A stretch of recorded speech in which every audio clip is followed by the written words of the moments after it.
নমস্কার, আপনারা দেখছেন গ্রাউন্ড জিরো মিডিয়া। আর এখন যে খবরগুলোর উপর নজর রাখবো সেগুলো কিন্তু খুবই গুরুত্বপূর্ণ হতে চলেছে। দিল্লির যন্তর মন্তরে শুরু হয়ে গেল আবার একটি আন্দোলন, আর সেই আন্দোলন কিন্তু দেখা গেল বহু ছাত্রের ভিড়।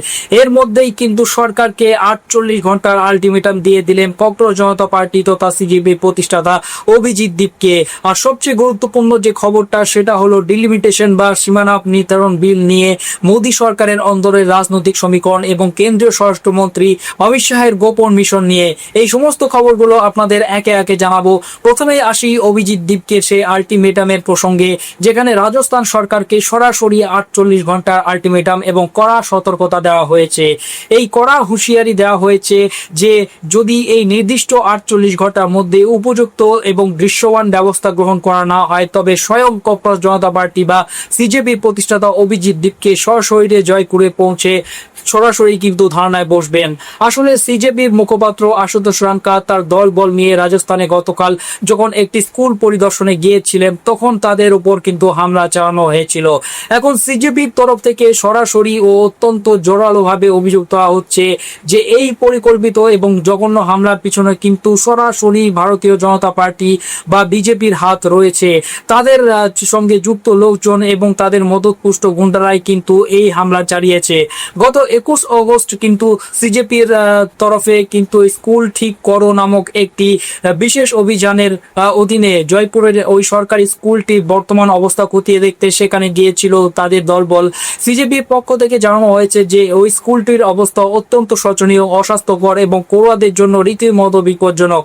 আর সেই চরম দুর্দশার বাস্তব চিত্র সাধারণ মানুষের সামনে তুলে ধরতেই তারা সেখানে গিয়েছিলেন। সিজেপির অভিযোগ যে তাদের দলের সদস্যদের কেবল বেধড়ক মারধরি করা হয়নি, বরং তাদের গাড়ি ভাঙচুর করা হয়েছে এবং তাদের লক্ষ্য করে এলোপাতাড়ি পাথর ছোড়া হয়েছে। এই নজিরবিহীন হামলায় আশুতোষ রাঙ্কা সহ বেশ কয়েকজন গুরুতরভাবে আহত হয়েছে বলে কিন্তু সিজেপির তরফ থেকে দাবি করা হয়েছে। দীপকে রাজস্থান সরকারকে একটি ভিডিও বার্তায় অত্যন্ত ক্ষোভের সঙ্গে বলেছেন যে 48 ঘন্টার মধ্যে যদি স্কুল মেরামতের কাজ শুরু না হয় এবং দোষী গুন্ডাদের অবিলম্বে গ্রেপ্তার করা না হয় তবে তিনি নিজে জয়পুরে আসবেন এবং স্কুলের কাজ শুরু না হওয়া পর্যন্ত সেখানে ধর্নায় বসে থাকবেন। তিনি সাধারণ মানুষের কাছে আহ্বান জানিয়েছেন যে যদি সরকার তাদের এই ন্যায্য কথা না মানে তবে যেন সবাই জয়পুরে এসে তাদের সাথে যোগ দেন। তারা ঠিক সেভাবেই ধর্নায় বসবেন যেভাবে তারা দিল্লির যন্তর মন্তরে বসেছিলেন এবং কোনোভাবেই তারা নিজেদের দাবি থেকে 1 ইঞ্চিও পিছিয়ে আসবেন না। এর পাশাপাশি রাজস্থান সরকার সম্প্রতি যে একটি অত্যন্ত বিতর্কিত সার্কুলার জারি করেছে যেখানে স্পষ্টভাবে বলা হয়েছে যে কোনো ভাঙাচোরা বা ভগ্নপ্রায় স্কুলের ছবি তোলা যাবে না বা ভিডিও করা যাবে না, সেই অগণতান্ত্রিক সার্কুলারটিকে কিন্তু অবিলম্বে প্রত্যাহার করার দাবি জানিয়েছেন তিনি বিজেপি নেতাদের উদ্দেশ্যে সরাসরি করা বার্তা দিয়ে বলেছেন যে আপনারা আমাদের উপর চাইলে যত খুশি অ্যাটাক করুন বা আক্রমণ করুন, যত খুশি হামলা করতে পারেন, কিন্তু আমরা কিছুতেই পিছু হটব না। আমরা ওই স্কুলটিকে ঠিক করিয়েই ছাড়বো। দীপকের মতে এই পুরো বিষয়টি কেবল তাদের উপর দলের কিন্তু হামলা নয়, এর সাথে কিন্তু হাজার হাজার শিশুর ভবিষ্যৎ এবং শিক্ষার মৌলিক অধিকারের মতো অত্যন্ত গুরুতর প্রশ্ন জড়িয়ে রয়েছে। সিজেপি এখন এই গোটা ঘটনাটিকে সরকারি স্কুলের সামগ্রিক দুরবস্থার সাথে যুক্ত করে দেখছে এবং ঠিক এখান থেকেই এই বিষয়টি রাজস্থানের রাজ্য রাজনীতির জন্য অত্যন্ত উত্তপ্ত হয়ে উঠেছে।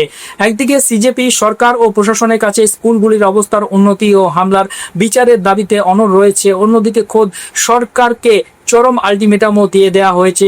এখন সরকারের সামনে 48 ঘন্টার এই বিরাট চ্যালেঞ্জ রয়েছে। এখন দেখা বিষয় স্কুলটির মেরামতের বিষয়ে প্রশাসন কি কোনো সদর্থক পদক্ষেপ নেয় কিনা।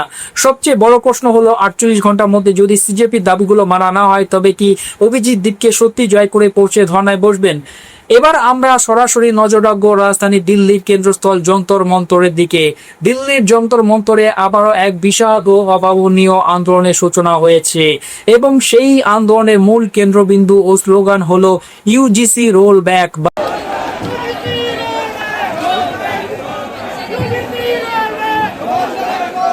বা ইউজিসির নতুন নিয়ম অবিলম্বে প্রত্যাহার করার দাবি। এই সেই একই ঐতিহাসিক যন্তর মন্তর যেখানে কিছুদিন আগেই যুব সম্প্রদায়ের একটি বড় আন্দোলন ঠিক সেই একই জায়গায় পৌঁছেছিল, যা মোদী সরকারকে আক্ষরিক অর্থেই নাড়িয়ে দিয়েছিল। আর এবার 21 আগস্টের এই নতুন ছবি আমাদের সামনে উঠে এসেছে, যেখানে যন্তর মন্তরের আকাশ বাতাস কেবল ইউজিসি রোল ব্যাক এই গগনভেদী স্লোগানে কিন্তু মুখরিত হচ্ছে। কিন্তু কেন এই দাবি মোদী সরকারকে এতটা চিন্তায় ফেলেছে এবং ভিতর থেকে নাড়িয়ে দিচ্ছে বলা হচ্ছে? এর রাজনৈতিক তাৎপর্য এবং গভীরতা বুঝতে গেলে আমাদের কয়েক ঘন্টা আগে সুপ্রিম কোর্টে ঘটে যাওয়া একটি অত্যন্ত তাৎপর্যপূর্ণ ঘটনার দিকে তাকাতে হবে, যেখানে মোদী সরকারের তরফ থেকে একটি অত্যন্ত বড় যুক্তি পেশ করা হয়েছে। অর্থাৎ দিল্লিতে জট পাকানো এই আন্দোলনের জেরে মোদী সরকারের সিংহাসন যেন কিছুটা হলেও টলতে শুরু করেছে বলা হচ্ছে। রাজস্থান থেকে করণী সেনা এবং চাণক্য সেনার হাজার হাজার কর্মী ও সমর্থকেরা এই সংরক্ষণের নিয়ম এবং ইউজিসির নির্দেশিকার বিরুদ্ধে একযোগে মাঠে নেমেছেন এবং তাদের অনির্দিষ্টকালের জন্য বিক্ষোভ প্রদর্শন এখন পুরো দমে শুরু হয়ে গিয়েছে। তাদের দাবি অত্যন্ত পরিষ্কার, যতক্ষণ না ইউজিসি এই বিতর্কিত নতুন নিয়ম প্রত্যাহার করছে বা রোল ব্যাক করছে, ততক্ষণ তারা কোনোভাবেই বাড়ি ফিরে যাবেন না। তারা সমস্বরে স্লোগান দিচ্ছেন যে মোদির স্বৈরতন্ত্র চলবে না এবং এই কালা কানুন কিন্তু অবিলম্বে প্রত্যাহার করতে হবে। আপনাদের নিশ্চয়ই মনে আছে, যখন রাজস্থানের রাস্তায় করণী সেনা এই একই ধরনের আন্দোলনের ডাক দিয়েছিল, তখন ভজনলালের নেতৃত্বাধীন বিজেপি সরকার তাদের উপর নির্মমভাবে লাঠিচার্জ করেছিল। সেই সময় স্বর্ণ বা উচ্চ বর্ণের মানুষদের উপর ব্যাপক লাঠিচার্জের ফলে গোটা রাজ্যে এক বিশাল রাজনৈতিক বিতর্কের সৃষ্টি হয়েছিল এবং তখনই করণী সেনা প্রকাশ্যে রাজপথে শপথ নিয়েছিল যে তারা আর কখনো বিজেপিকে ভোট দেবে না। সেই শপথের বাস্তব প্রমাণও কিন্তু সম্প্রতি পাওয়া গিয়েছে। আপনারা বাকিপুর এবং মধ্যপ্রদেশের দাতিয়া উপনির্বাচনের কথা নিশ্চয় মনে করতে পারছেন। দাবি করা হচ্ছে যে এই দুটি উপনির্বাচনে স্বর্ণ বা উচ্চ বর্ণের ভোটাররা কার্যত ভোটদান থেকে বিরত থেকেছেন বা বিজেপিকে বয়কট করেছেন। এর ফলে বিজেপির দোর্দণ্ড প্রতাপ নেতা নীতিন নবীনের আসনটি বিজেপির হাতছাড়া হয়েছে এবং দাতিয়াতেও বিজেপি বড় সড় হারের সম্মুখীন হয়েছে। এই আন্দোলনের মূল কেন্দ্রবিন্দুতে রয়েছে একটি অত্যন্ত গুরুত্বপূর্ণ ও স্পর্শকাতর প্রশ্ন: দেশের কলেজ ও বিশ্ববিদ্যালয়গুলিতে পড়াশোনা কি কেবল ছাত্রছাত্রীদের মেধা, পরিশ্রম এবং যোগ্যতা ভিত্তিতে হবে, নাকি তাদের সারাক্ষণ মিথ্যা অভিযোগ এবং কড়া নজরদারির আতঙ্কের ছায়ায় দিন কাটাতে হবে? সরকার অবশ্য বর্তমানে প্রবল চাপের মুখে পড়ে ইউজিসি 2026-এর এই নিয়মগুলিকে পর্যালোচনা করার কথা বলেছে, কিন্তু পরিস্থিতি যে কতটা জটিল হয়ে উঠেছে তা এই বাঁধ ভাঙা বিক্ষোভ দেখলেই বোঝা যায়। 2026 সালের জন্য ইউজিসির যে নতুন নিয়মাবলী প্রস্তাব করা হয়েছে তা শিক্ষা জগতে এক নতুন ও তীব্র বিতর্কের জন্ম দিয়েছে এবং এটিকে আর কোনোভাবেই কিন্তু এড়িয়ে যাওয়া সম্ভব নয়। সরকারের প্রাথমিক যুক্তি হলো প্রতিটি শিক্ষা প্রতিষ্ঠান বা ক্যাম্পাসে বৈষম্যহীন এবং সম্পূর্ণ সুরক্ষিত একটি পরিবেশ গড়ে তোলা অত্যন্ত প্রয়োজন, যাতে সমস্ত ছাত্রছাত্রী, বিশেষ করে পিছিয়ে পড়া শ্রেণীর পড়ুয়ারা পূর্ণ মর্যাদার সাথে পড়াশোনা করার সমান অধিকার পায়। দাবি করা হচ্ছে অনেক সময়ই নিপীড়িত বা পিছিয়ে পড়া শ্রেণীর ছাত্রছাত্রীরা সামাজিক চাপের কারণে তাদের সাথে হওয়া অন্যায়ের বিরুদ্ধে অভিযোগ দায়ের করতে ভয় পায়। সেই ভয় দূর করতেই এবং তাদের নিরাপত্তা নিশ্চিত করতেই এই ধরনের কড়া নিয়মের প্রবর্তন করা হয়েছে বলে সরকারের তরফ থেকে দাবি করা হচ্ছে।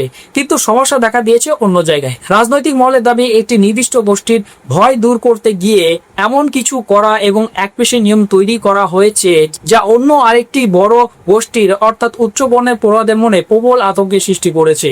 স্বর্ণ বা উচ্চ বর্ণের ছাত্ররা এখন সরাসরি প্রশ্ন তুলেছে যে মোদী সরকার কি তাদের উচ্চ বর্ণে জন্মগ্রহণ করাটাকে একটি অপরাধ হিসেবে গণ্য করছে।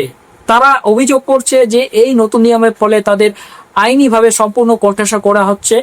তাদের দাবি, এই অবস্থায় যে কারো বিরুদ্ধে অত্যন্ত সহজেই মিথ্যা অভিযোগ দায়ের করা যায় এবং তাকে ফাঁসিয়ে দেওয়া সম্ভব এবং অভিযুক্তকে তার নির্দোষ প্রমাণের কোনো সুযোগই দেওয়া হবে না, সেটা কিন্তু সম্ভব।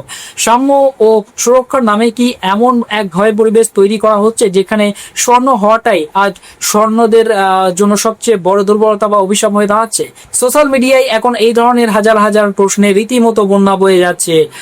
13 জানুয়ারি 2026 সালের জন্য প্রস্তাবিত এই নতুন নিয়মে বলা হয়েছিল যে নতুন জাতীয় শিক্ষানীতির অধীনে এটি কার্যকর করা হবে যাতে শিক্ষার প্রতিটি ক্ষেত্রে সকলে সমান সুযোগ পায়। কিন্তু ইউজিসি জানুয়ারি মাসে যে গাইডলাইন জারি করেছিল তাতে দেশের প্রতিটি বিশ্ববিদ্যালয়কে একটি বিশেষ প্যানেল বা কমিটি গঠন করার কড়া নির্দেশ দেওয়া হয়েছিল। নিয়মে বলা হয়েছিল যদি কোনো এসসি, এসটি বা ওবিসি শ্রেণীর পড়ুয়ার সাথে অন্য কোনো ছাত্র বা এমনকি কোনো অধ্যাপক জাতপাত তুলে বৈষম্যমূলক বা অপমানজনক আচরণ করেন, তবে সেই পড়ুয়া সরাসরি ওই কমিটির কাছে অভিযোগ জানাতে পারবেন। সবচেয়ে ভয়ানক ব্যাপার হলো ওই কমিটিকে অভিযোগ পাওয়ার মাত্র 7 দিনের মধ্যে চূড়ান্ত সিদ্ধান্ত বা অ্যাকশন গ্রহণ করতে হবে, এবং কোনো কড়া পদক্ষেপ নিতে ব্যর্থ হলে ওই বিশ্ববিদ্যালয়ের স্বীকৃতি বা মান্যতা পর্যন্ত বাতিল হয়ে যেতে পারে। সারা দেশের উচ্চ বর্ণের ছাত্ররা এই গাইডলাইনের তীব্র বিরোধিতা করেছিল, কারণ এখানে অভিযোগকারীকে কোনো সুনির্দিষ্ট প্রমাণ দেওয়ার প্রয়োজন নেই, অথচ অভিযুক্তের কাছে নিজেকে বাঁচানোর মতো কোনো আইনি রাস্তাই খোলা রাখা হয়নি। এই ভয় থেকেই আজ রাজপথ কিন্তু উত্তাল, আর এই প্রবল জরসের মুখে পড়েই মোদী সরকার সুপ্রিম কোর্টে পিছু হতে বাধ্য হচ্ছে। খোদ সরকার শীর্ষ আদালতকে জানিয়েছে যে তারা ইউজিসির এই নতুন গাইডলাইন বা নির্দেশিকার উপর পুনরায় চিন্তা ভাবনা করছে এবং এতে বেশ কিছু বড়সড় পরিবর্তন আনা হতে পারে। সুপ্রিম কোর্টও পরিস্থিতির বিচার করে এই স্পর্শকাতর মামলার শুনানি আপাতত 4 সপ্তাহের জন্য পিছিয়ে দিয়েছে। সবশেষে আমরা আসবো বর্তমান জাতীয় রাজনীতির সবচেয়ে চর্চিত এবং রহস্যময় খবরটিতে, যা মোদী এবং অমিত শাহের ভবিষ্যৎ রাজনৈতিক ব্লুপ্রিন্ট নিয়ে এক বিরাট জল্পনা তৈরি করেছে। একদিকে যখন রাহুল গান্ধী অত্যন্ত আক্রমণাত্মক ভাবে বিরোধীদের নেতৃত্ব দিচ্ছেন এবং গুজরাট লবির উপর কার্যত আধিপত্য বিস্তার করছেন, ঠিক সেই সময়ে এক চাঞ্চল্য খবর কিন্তু সামনে আসছে যে প্রধানমন্ত্রী নরেন্দ্র মোদী এবং স্বরাষ্ট্রমন্ত্রী অমিত শাহ বর্তমান এই চরম প্রতিকূল ও জটিল রাজনৈতিক পরিস্থিতির কথা মাথায় রেখে সংসদের একটি বিশেষ অধিবেশন বা স্পেশাল সেশন ডাকতে কিন্তু চলেছেন। সত্যিই কি মোদী সরকারের উপর বড়সড় কোনো বিপদ ঘনিয়ে আসছে, যেটা বলছেন বিরোধীরা? রাহুল গান্ধী যে দাবি করেছিলেন যে এই সরকারের ভিত নড়ে গিয়েছে এবং বিপদ একেবারে প্রধানমন্ত্রীর চেয়ার পর্যন্ত পৌঁছে গিয়েছে, সেই দাবির মধ্যেই কি তবে চরম সত্যতা লুকিয়ে আছে? আর ঠিক সেই কারণেই কি এই বিশেষ অধিবেশন ডাকার খবরগুলো সংবাদ মাধ্যমে ভাসিয়ে দেওয়া হচ্ছে, নাকি এর পেছনে অমিত শাহের আরো কোনো গভীর সিক্রেট মিশন রয়েছে? এনডিএ জোটের অন্দরে কি ফাটল ধরতে শুরু করেছে, এবং বিশেষ করে চন্দ্রবাবু নাইডুর তরফ থেকে কি কোনো বড় সড় বিদ্রোহের আশঙ্কা দেখা দিচ্ছে? এই সমস্ত প্রশ্নের উত্তর খুঁজতে গিয়ে সম্প্রতি দুটি অত্যন্ত বড় এবং তাৎপর্যপূর্ণ খবর নিয়ে কিন্তু জল্পনা শুরু হয়ে গিয়েছে। প্রথম খবরটি হলো গত 20 জুলাই বা অত্যন্ত স্পর্শকাতর পেপার লিক বা প্যালট গানের মতো ছাত্রস্বার্থ জড়িত ইস্যুতে রাহুল গান্ধী যেভাবে সরাসরি থানায় ধর্নায় বসেছিলেন এবং তীব্র আন্দোলন গড়ে তুলেছিলেন, তা গুজরাট লবিকে কার্যত মাথা নোয়াতে বাধ্য করেছিল। পরিস্থিতি এমন পর্যায়ে পৌঁছেছিল যে প্রশাসন শেষমেশ এফআইআর দায়ের করতে বাধ্য হয়। আর ঠিক সেই সময়ে শিল্পপতি আদানির মালিকানাধীন একটি সংবাদ মাধ্যমে একটি অত্যন্ত বড় খবর প্রকাশিত হয় যে মোদী এবং অমিত শাহ খুব শীঘ্রই বহু চর্চিত ডিলিমিটেশন বিল বা সীমানা নির্ধারণ বিল পাশ করানোর জন্য সংসদের একটি বিশেষ অধিবেশন ডাকার প্রস্তুতি নিচ্ছেন। যে সরকার কিছুদিন আগে চলা সাধারণ বাদল অধিবেশন চলাকালীন এই বিলটি পেশ করতে পারেনি, এমনকি স্বয়ং প্রধানমন্ত্রী এবং স্বরাষ্ট্রমন্ত্রী সেই সময় সংসদে সেভাবে উপস্থিত থাকেননি, তারা হঠাৎ করে এই বিশেষ অধিবেশন ডাকার কথা ভাবছেন কেন, তাই নিয়ে কিন্তু প্রশ্ন উঠেছে।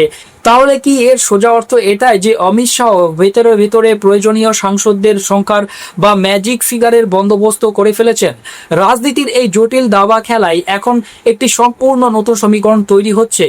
খবর অনুযায়ী অমিত শাহের সাথে সম্প্রতি তামিলনাড়ুর মেগাস্টার এবং রাজনৈতিক নেতা থালাপতি বিজয়ের এক অত্যন্ত গোপন এবং রুদ্ধদ্বার বৈঠক হয়েছে। বিজয়ের নিজের রাজনৈতিক দল সদ্য তৈরি হলেও দক্ষিণ ভারতের রাজনীতিতে তার একটি বিরাট প্রভাব রয়েছে। তামিলনাড়ু বিধানসভায় এই থালাপতি বিজয়ী প্রথম ব্যক্তি যিনি এই সীমানা নির্ধারণ বিলের বিরুদ্ধে একটি প্রস্তাব পাশ করিয়েছিলেন এবং বিরোধী দল ডিএমকে কে এক প্রকার রাজনৈতিক খাদে ফেলে দিয়েছিলেন, যার ফলে ডিএমকেও এক প্রকার বাধ্য হয়ে এই বিলের কট্টর বিরোধিতা করেছিল। কিন্তু অমিত শাহের সাথে বিজয়ের সেই গোপন বৈঠকের পর থেকে জল্পনা তীব্র হয়েছে যে থালাপতি বিজয় হয়তো এবার একটি নির্দিষ্ট শর্তের বিনিময়ে এই ডিলিমিটেশন বিলে মোদী সরকারকে বাইরে থেকে সমর্থন করতে পারেন। আর এরই মধ্যে আরো একটি মারাত্মক রাজনৈতিক জল্পনা শুরু হয়েছে। বিরোধী জোটের অন্যতম বড় শরিক ডিএমকে কেও সরাসরি মোদী মন্ত্রিসভায় যোগ দেওয়ার জন্য একটি উন্মুক্ত প্রস্তাব বা ওপেন অফার কিন্তু দেওয়া হয়েছে। ডিএমকে কে নাকি বলা হয়েছে যে তারা যেন এই বিলে সরকারকে সমর্থন করে এবং তার বদলে কেন্দ্রীয় মন্ত্রিসভার গুরুত্বপূর্ণ অংশীদার হয়ে ওঠে। সংসদে ডিএমকে এর 22 জন লোকসভা এবং 8 জন রাজ্যসভার সাংসদ রয়েছে, যা এই বিল পাশের জন্য অত্যন্ত নির্ণায়ক একটি সংখ্যা। শোনা যাচ্ছে তৃণমূল কংগ্রেসের 20 জন সাংসদকেও নাকি এইভাবে সমর্থন এবং মন্ত্রিত্বের প্রস্তাব দেওয়া হচ্ছে। রাজনীতিতে সাম দাম দণ্ড ভেদ সব নীতিরই এখন অবাধ প্রয়োগ চলছে। কিন্তু সবচেয়ে বড় প্রশ্ন হলো ডিএমকে যদি সত্যি এনডিএ জোটে আসে বা সরকারে যোগ দেয়, তবে কি জোটের বর্তমান বড় শরিক চন্দ্রবাবু নাইডুর তা সহজে মেনে নেবেন? কারণ বর্তমানে চন্দ্রবাবু নাইডুর দল টিডিপির কাছে মাত্র একটি মত রয়েছে। এই সমীকরণ মেলাতে গিয়ে আসল প্যাঁচটি কষেছেন অমিত শাহ। একদিকে চন্দ্রবাবু নাইডু যখন খোলাখুলিভাবে সিজেপি বা ককরোচ জনতা পার্টির আন্দোলনকে সমর্থন জানাচ্ছেন এবং বিজেপি থেকে দূরত্ব তৈরি করছেন, তখন তিনি কি মোদী সরকারের এই অত্যন্ত স্বাদের ডিলিমিটেশন বিলে নিঃশর্ত সমর্থন দেবেন নাকি বেঁকে বসবেন, তা নিয়ে কিন্তু বড় প্রশ্নচিহ্ন দেখা দিয়েছে। অমিত শাহ এখন তার রাজনৈতিক কেরিয়ারের অন্যতম কঠিন এবং চূড়ান্ত লড়াইটি করছেন।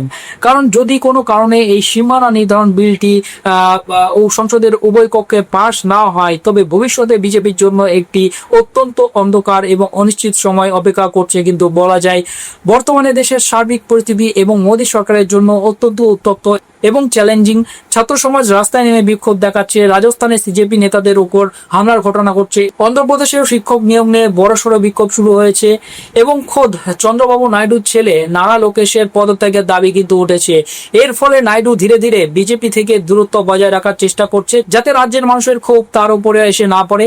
আর ঠিক সেই সুযোগ বুঝেই অমিত শাহ তামিলনাড়ুর বিজয় এবং ডিএমকে কে কাছে টানার চেষ্টা করছেন। তবে যাই হোক, মোদী সরকারের সবচেয়ে বড় লাইফলাইন বা ভরসা চন্দ্রবাবু নাইডু যদি বিদ্রোহ করেন, তবে গোটা রাজনৈতিক খেলাটাই কিন্তু উল্টো হয়ে যেতে পারে। বিশেষ অধিবেশন ডাকার এই বিপুল ঝুঁকি কি মোদী শাহ জুটি শেষ পর্যন্ত নিতে পারবে? সামান্য সংখ্যার এদিক ওদিক হলেই কিন্তু রাহুল গান্ধী যে বড়সড় রাজনৈতিক ফায়দা তুলে নেবেন তা কিন্তু বলাই বাহুল্য। আগামী দিনে জাতীয় রাজনীতি এবং এই যে ছাত্র ও যুব সমাজের আন্দোলনগুলি কোন দিকে মোড় নেবে সেটাই এখন দেখার। এই পুরো বিষয়ে আপনার মতামত কি? কমেন্ট বক্সে অবশ্যই জানান।